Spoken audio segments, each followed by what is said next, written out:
Hello students, welcome to Gyanpit Academy again. Hope you all are well. Today we are going to discuss about the criticism of functionalism. Already I had provided Talcott Parsons and Robert Martin in our Telegram group and maybe already provided the study material of Parsons and Martin as well. So now we will discuss about the criticism of not only Parsons and not only Martin, criticism of functionalism as a whole. Okay, there are 9 to 10 points which we will discuss in this video. So let's start. First, an oft repeated criticism of functionalism is that it is teleological. Function is often equated with purpose, and the existence of any social form or cultural uses is readily attributed to its function. So, first, we have to understand what is the meaning of teleology. টেলিওলজি কথাটার বাংলা হচ্ছে উদ্দেশ্যমূলক, অর্থাৎ যার একটা নির্দিষ্ট কোনো উদ্দেশ্য থাকে। তার মানে বলতে পারি যে ফাংশনালিজমের প্রথম যে ক্রিটিসিজম সমালোচনা সেটা হলো যে ফাংশনালিজম উদ্দেশ্যমূলক। Function is often equated with purpose, যে প্রত্যেকটা ফাংশন নাকি একটা নির্দিষ্ট মানে দেখানো হয় এমন ভাবেই যে ফাংশনটা ওই পারপাসটাকে ফুলফিল করার জন্যই করা হচ্ছে। And the existence of any social form or cultural usage is readily attributed to its function, যে সমাজটা যেই কাঠামোই তৈরি, সমাজের যে রূপ বা গঠন বা সংস্কৃতি আছে সেটা নাকি সেই পারপাসেই কাজ করছে। অর্থাৎ ফাংশনালিজমে দেখানো হয় যে সমগ্র সমাজ তার সংস্কৃতি কাঠামো রূপ একটা উদ্দেশ্যকে কেন্দ্র করে কাজ করছে। এটা হচ্ছে আমাদের ফাংশনালিজমের প্রথম ক্রিটিসিজম। ওকে, এর দেখি আরেকটু অ্যাড আছে কিনা এর সাথে। হ্যাঁ, the common only the highlighted portions. Okay, we will read only the highlighted portions. The common assumption of functional analysis that the contribution an element makes to society is the society's maintenance or self preservation is, as Spencer observes, frankly teleological. It argues that the purpose of society is its own preservation. অর্থাৎ সমাজে যাই হচ্ছে না কেন, আমরা functionalism পড়েছি সমাজটার পুরো শৃঙ্খলা রক্ষার জন্য কাজ করছে, এটিসি, যে সমাজের সমস্ত পার্টস গুলো। বাট এটা হতে পারে না যে ফাংশনালিজম মানেই ধরে নেওয়া হয় যে সমস্ত পার্ট গুলো সেই সিস্টেমটাকে রক্ষা করার জন্য কাজ করছে, সেই গঠন মানে মেনটেন করার জন্য কাজ করছে, অর্থাৎ বজায় রাখার জন্য, স্থিতাবস্থা বজায় রাখার জন্য কাজ করছে। বাট এটা হতে পারে না যে একটা সমাজ তার সমস্ত কাঠামো সেই সমাজটার স্থিতাবস্থা বজায় রাখার জন্যই শুধুমাত্র কাজ করছে, এটা কিন্তু হতে পারে না। Next point, point number 2. Critics have charged that functionalism is speculative as a theory and untestable as a deductive system. They argue that it is only a conceptual frame of reference built around numerous principles and assumptions with a regrettable lack of any database. আমরা জানি বিজ্ঞান মানে কি, বিজ্ঞান মানে বা যে কোনো থিওরি মানে যেটাকে আমরা টেস্ট করতে পারি। ঠিক আছে, ডিডাকটিভ টেস্ট মানে কি ছিল সেটা আমাকে জানাবে তোমরা। ডিডাকটিভ ইন্ডাকটিভ রিসার্চ, ও তোমরা তো সেকেন্ড সেম, সরি না সেকেন্ড সেমে নেই।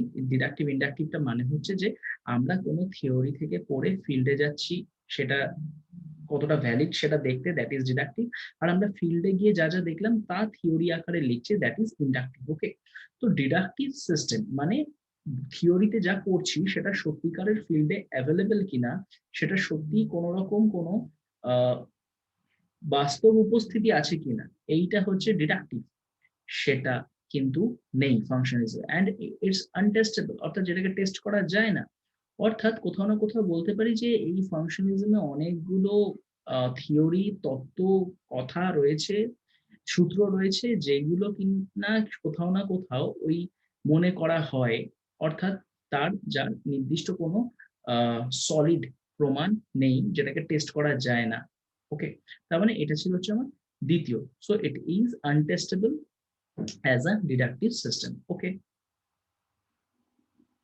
Third, a major difficulty associated with functional analysis is the ambiguity of the concepts like function, consensus, and integration, which are used uh, consistently, inconsistently, and often without clear definition.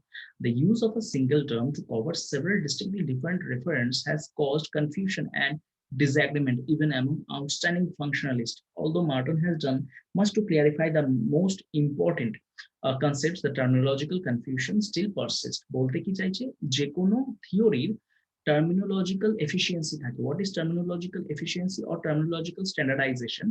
মানেটা হচ্ছে যে সেই টার্মগুলো exact কোন ওয়েতে, কেন, কি কারণে ব্যবহৃত হচ্ছে সেটা সে ডেসক্রাইব করে দেয়। For example, Karl Marx use করলেন একটা টার্ম ক্লাস। ক্লাসটাকে উনি ডিফাইন না করলেও ডিসক্রাইব করেছিলেন যেটা ক্লাস।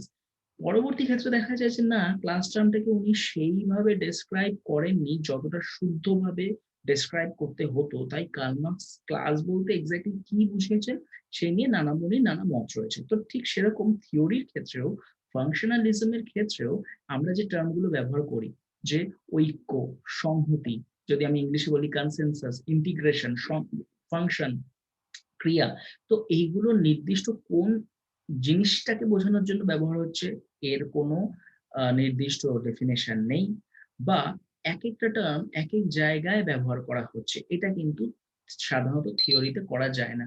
সো এই টার্মিনোলজিক্যাল কনফিউশন মেটানোর জন্য পার্সনস কিছুটা চেষ্টা করেছিলেন, বাট উনি চেষ্টাই করেছিলেন, সম্পূর্ণরূপে কিন্তু উনি সাকসেস পাননি। এটা হচ্ছে তার মানে ফাংশনালিজমের আরেকটা গুরুত্বপূর্ণ একটা criticism. Functional analysis has exaggerated the homogeneity, stability and integration of the social system. এটা আমরা অলরেডি পড়েছি পড়ার সময়, যে এত যে সংহতি দেখাচ্ছে, সত্যিই কি এত সংহতি আছে? এইটা আমরা পড়ি সাধারণত যখন ওই ক্রিটিক্যাল থিওরিতে ঢুকি, সরি কনফ্লিক্ট থিওরিতে ঢুকি, তখন যে ফাংশনালিজম সবসময় কি বলে? হোমোজেনিটি, সমরূপতা, স্টেবিলিটি অর্থাৎ স্থিরতা, ইন্টিগ্রেশন, সংহতি অর্থাৎ সোশ্যাল সিস্টেম নাকি এই জিনিসগুলো নিয়ে রয়েছে। কিন্তু একটু কি বেশি এগুলোর উপর জোর দিয়ে দিচ্ছে না? একটা শৃঙ্খলা শুধুমাত্র সংহতি, স্থিতি, সমরূপতা এগুলোর উপর বজায় থাকতে পারে? প্রত্যেকটা সিস্টেমের মধ্যে কম্পিটিশন থাকে, কনফ্লিক্ট থাকে, অর্থাৎ যেটাকে আমরা বাংলায় বলতে পারি বিবাদ, দ্বন্দ্ব, প্রতিযোগিতা। তো শুধুমাত্র এই জিনিসগুলোর উপর ফাংশনালিজম বেশি জোর দিয়ে দিয়েছিল। কোন জিনিস? Homogeneity, stability and integration. ওকে,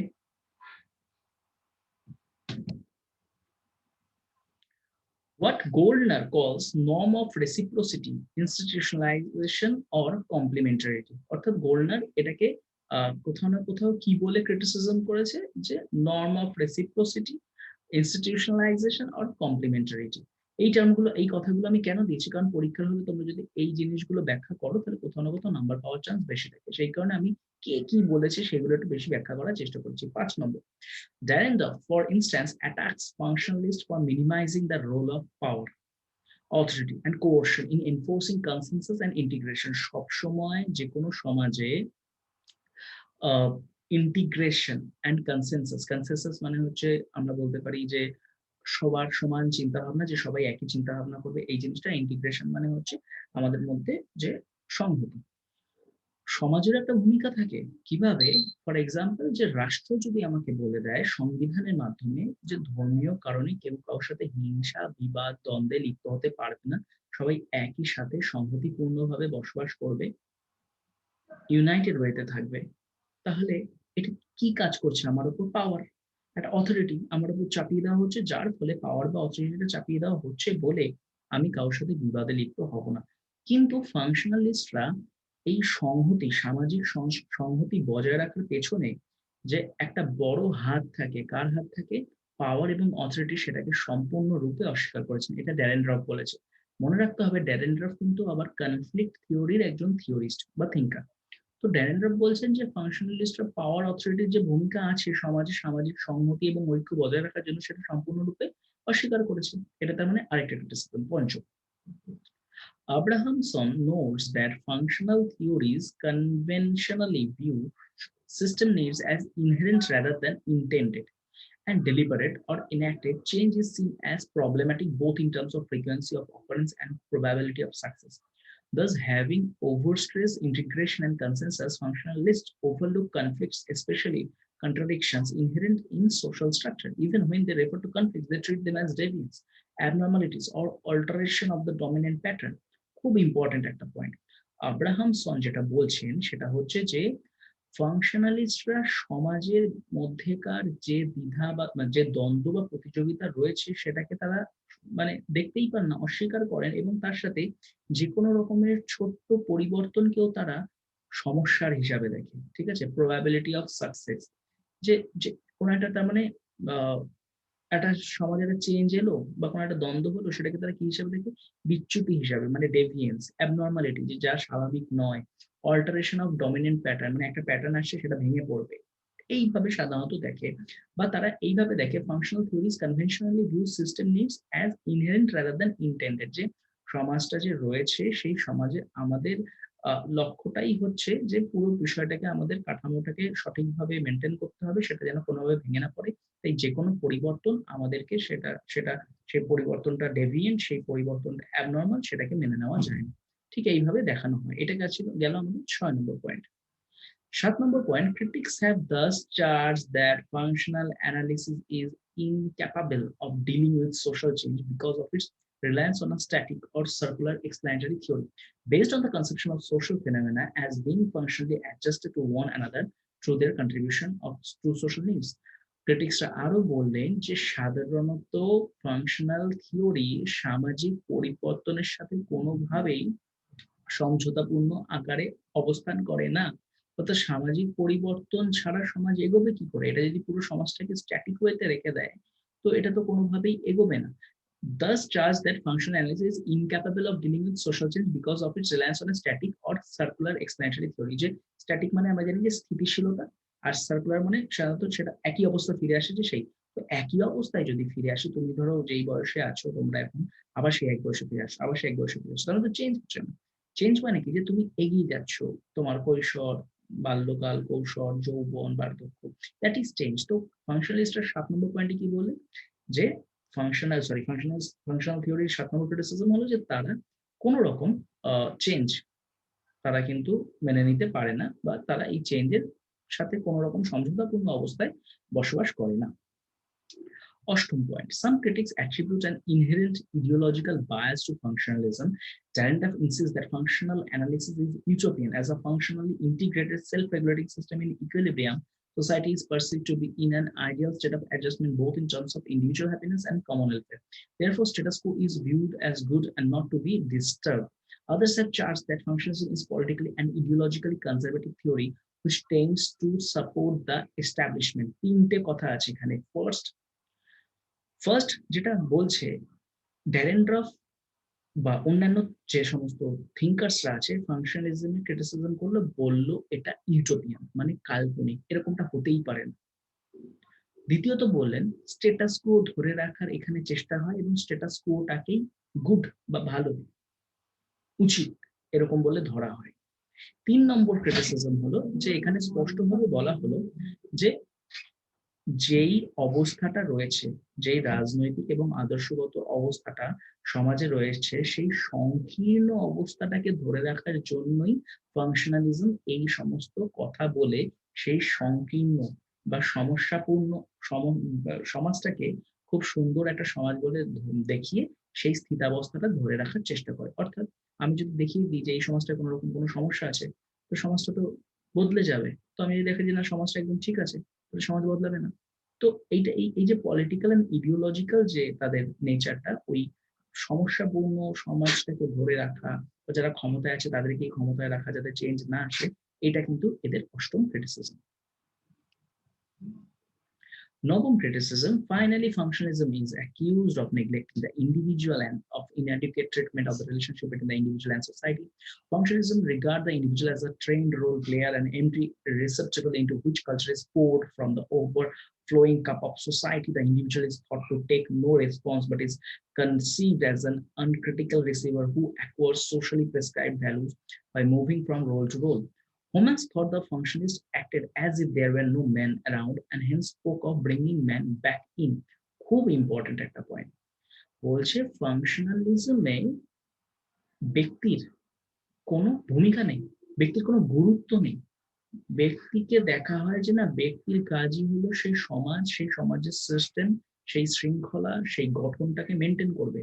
ব্যক্তির মধ্যে কালচারটাকে যেন একটা কাপে করে পুড়ে দেওয়া হচ্ছে, এইবার ব্যক্তির মধ্যে কালচার ঢুকে গেছে, ব্যক্তি এবার সেই কালচার অনুযায়ী তার সমাজটাকে রক্ষা করবে।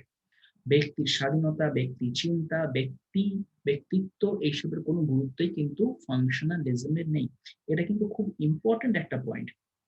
The individual is thought to make no response but is concept, যে ইন্ডিভিজুয়ালের কোনো রেসপন্স থাকতে পারে না, তার যা যা কর্তব্য কাজ সেই পার্ট গুলো মানে অ্যাজ আ পার্ট সেই সিস্টেমটাকে ধরে রাখার জন্য তারা সেগুলোই করবে।